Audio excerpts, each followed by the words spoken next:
Fans ఈ కొద్ది రోజులు చాలా బిజీగా ఉన్నప్పటికీ ఇంపార్టెంట్ సబ్జెక్టు మీతో మాట్లాడాలని ప్రేరేపణ కలిగింది. అయితే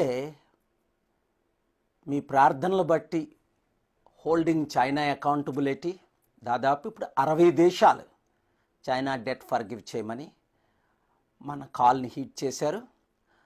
అంతేకాకుండా చాలా అదర్ మిషన్స్, హ్యుమానిటేరియన్ ఎయిడ్ ప్రపంచంలో అనేకులు లక్షల మందిని పోషిస్తున్నారు. ఈ కరోనా వైరస్ ద్వారా వచ్చిన నష్టాన్ని,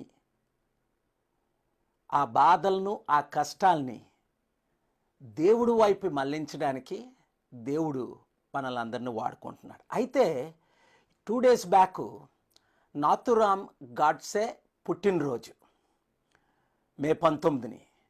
కొంచెం బిజీ అయినందువల్ల నేను రెస్పాండ్ అవ్వలేకపోయాను. కానీ ఈ 2 days చూస్తుంటే రకరకాల ప్రజలు రకరకాల ట్వీట్స్, రకరకాల కామెంట్స్ చేస్తుంటే దేశంలోనే కాకుండా ఇంటర్నేషనల్ మీడియా, ఎందుకంటే మహాత్మా గాంధీ అంటే ప్రపంచంలో ప్రఖ్యాతిగాంచిన వ్యక్తి, అలాంటి వ్యక్తిని చంపిన దుష్టుడు, ఒక నీచుడు, ఒక అసహ్యుణ్ణి కొందరు పొగుడుతున్నారు, ప్రశంసిస్తున్నారు, కొందరైతే పూజిస్తున్నారు. అది న్యూయార్క్ టైమ్స్లో స్టోరీ వస్తే అది కూడా చదవండి. నన్ను 2 సార్లు కాల్ చేశారు కామెంట్ చేయమని. మన దేశానికి విరుద్ధంగా, ప్రైమ్ మినిస్టర్కు విరుద్ధంగా నేను కామెంట్ చేయకూడదని. ఇంతవరకు వాళ్ళకి నేను రెస్పాండ్ అవ్వలేదు. చూడండి, బైబిల్లో ఒక మాట ఉంది, అది మీకు చదివి వినిపిస్తాను. 20 వచనాలు దీనికి సంబంధించిన. 1, he who justifies the wicked and he who condemns the righteous are both alike an abomination to the Lord. నరహంతకుడు, గాడ్సే లాంటి దుష్టుడు, దుర్మార్గుడు, మహాత్మా గాంధీని, ఫాదర్ ఆఫ్ ద నేషన్ చంపిన అలాంటి వాడిని ప్రశంసించిన వాళ్ళు కూడా ఆ చంపిన వాళ్ళతో సమానమని దాదాపు ఒక 20 వచనాలు బైబిల్లో ఉన్నాయి. అందులో ఒక తెలివైనడు అనాలో తెలీదు, తెలివి తక్కువడు అనాలో తెలియదు, ఆయన ట్వీట్ చేశాడు, ఈరోజు నాథురామ్ గాడ్సే పుట్టినరోజు, నిజమైన దేశభక్తుడు, గాంధీని చంపడం కరెక్టా కదా అనేది డిబేటబుల్. అంటే గాంధీని చంపడం కరెక్టేని అంటున్నాడు. అంతకన్నా మూర్ఖులు ఎవడైనా ఉంటారా? కానీ అతని వైపు ఇంకా అవన్నీ చదివి వేస్ట్ చేయడం ఎందుకు?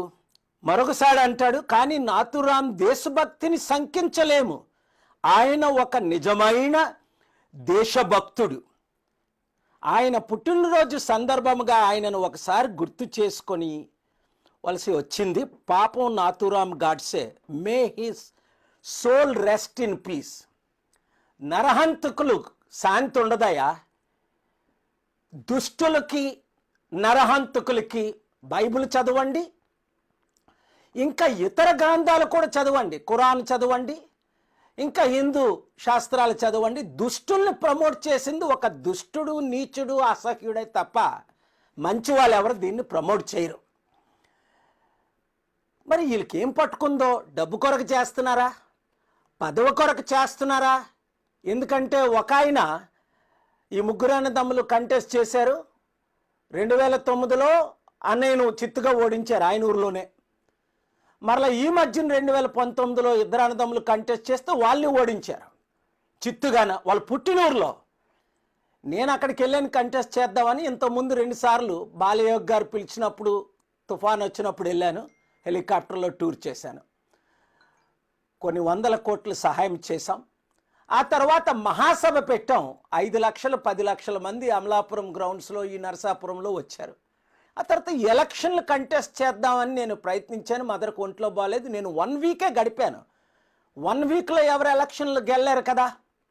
అయినప్పటికీ ఇది కరప్షన్ ఎలక్షన్ అని బాయ్కట్ చేశాను.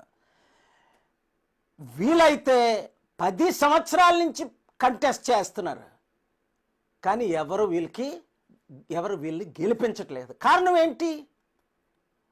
ఒక ఆయనేమో ఒక ఎంపీ పోస్ట్ కొరకు ఆయనకు ఓట్లేసిన 80 లక్షల మందిని అమ్మేశాడు. పోస్టు పొజిషను, మరి ఇంకా డబ్బు కొరకని చాలామంది చెప్పారు. ఇప్పుడు వీళ్ళు ఇంకో పార్టీలో అపోజిషన్ పార్టీలో కలిస్తే వీళ్ళకేదో అన్నయ్యకు ఒక పార్టీ ఎంపీ ఇచ్చింది, మినిస్టర్ చేసింది. ఇప్పుడు ఈ ఇద్దరు అన్నదమ్ముల్లో ఎవరికైనా ఒక పార్టీ ఎంపీ ఇస్తుందని ఒక దుష్టుడిని, దుర్మార్గుడిని, ఒక నరహంతకుడిని ప్రమోట్ చేస్తున్నారు.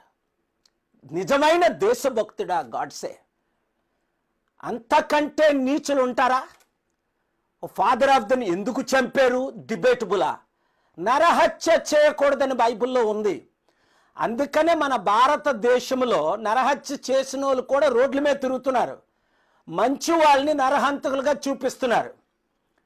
మీడియా దీన్ని తీవ్రంగా ఖండించాలి. ఇలాంటి వారిని దేశభక్తులు అన్నోళ్ళ మీద కేసులు పెట్టాలి. ఎందుకు? వీళ్ళు ఒక అజెండాతో చేస్తున్నారు. ఏంటిది అజెండా? దేశభక్తిని చంపినోడినే పూజిస్తే మరి ఇంకా ఈ మైనారిటీస్ని ఎంతమందిని మీరు చంపినా పర్వాలేదురా అని ప్రమోట్ చేస్తారు. నేను ఎప్పుడు అవినీతిని సహించలేదు. ఒక క్రైస్తవ బోధకుడు 2010లో ఖురాన్ బర్న్ చేసినప్పుడు వాడిని ఖండించాను. Pope John Paul, President Obama 2010 doctor K A Paul Quran burning అని వాచ్ చేయండి. 200 దేశాల్లో 2000 మీడియా 200 కోట్ల మంది లైవ్ వాచ్ చేశారు. ఒబామా పిలిచి మీరు ఎక్కడున్నారు? హిల్లరీ క్లింటన్ పంపినా చేర్చుకోలేదు. ఆ పాస్టర్ని 27 గంటలు మోకరింపజేసి, నేను చూశారు కదా ఫీడ్ హంగరీలో బిల్ మాయర్ నాతో ఉన్నాడు. తీవ్రంగా ఖండించాను. ఇది తప్పు. నువ్వు క్రైస్తవుడువైనా ఒక ఖురాన్ దాదాపు 180 కోట్ల మందికి ఒక ఖురాన్ అన్నది ఒక దైవ పుస్తకం. వాళ్ళు మీరు కిందించకూడదు. అపోస్తలుడైన పౌలు గురించి ఏమన్నాడు? ఇతర దేవతలను ఆయన దూషించలేదు అని ఒక మంచి పేరు పౌలు సంపాదించుకున్నాడు. మేలైనది చేయనెరిగి అలాగూ చేయను వానికి పాపము గనక నేను దీన్ని ఖండించకపోతే ఇంకెవరు ఖండిస్తారు? మన రాష్ట్రాలు, మన దేశాన్ని నాశనం చేస్తున్న ఈ దుష్టుల దుర్మార్గులు రేపు పొద్దున్న వందల వేల లక్షల కోట్ల మందిని చంపడానికి ప్రయత్నిస్తున్నారు. దాన్ని నేను తీవ్రంగా ఖండిస్తున్నాను. ఇంతవరకు ఖండించాను, ఇక ముందు ఖండిస్తాను. ఎవరిని స్పేర్ చేయను. మీడియా వాళ్ళకి ఇష్టమైతే చూపించుకోండి, లేకపోతే మానేయండి. ప్రజలు బుద్ధులు నీతిమంతులు, ప్రజలు నిర్బుద్ధులు కారు, ప్రజలు మూర్ఖులు car. So what I have been in touch with Prime Minister Modi, President Amit Shah, and several various leaders, including President Nadda and Union Minister Rupalaji, and so many of them when I had dozens of meetings with these people, and Alka Advani ji. During my first meeting, 105 minutes with Prime Minister Modi when he was Chief Minister, then afterwards he became Prime Minister, I only urged one thing, requested him one thing. Prime Minister, if you want India to be united, promote secularism based on what the commitments you have made to me. January 25th, 2010, during our 105 minutes, almost 2-hour meeting. When JP Nadda ji came to my hotel and Ramlal ji and Union Ministers, so many of them came to my hotel in Shangri-La Presidential Suite before the elections. I said the same thing. If you love India, which you do, let us promote secularism. Let us condemn radicalism, extremism. I met with ISIS, Al-Qaeda leaders. Abu Musab al-Zarqawi, when he was in Jordan, the #1 Iraq terrorist, I condemned him. Go to Fox News, Rita Cosby interview. Dr. K.A. Paul, Fox News, Rita Cosby. See it. Openly condemned him after I met him. The king of Jordan and the prime minister of Jordan and the royal family hosted me in their home for weeks during my peace talks.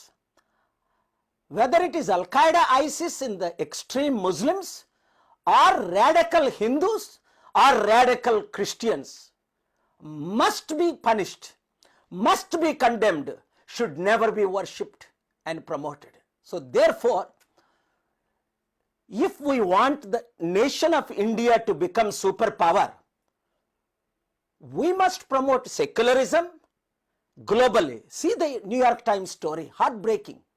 So many times they have reported about me.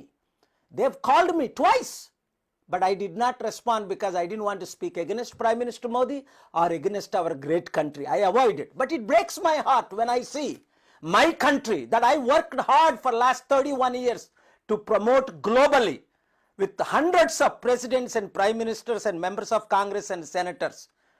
I have taken 17 political party leaders of India from China to A Argentina to Z Zambia and Libya, Syria, Sudan.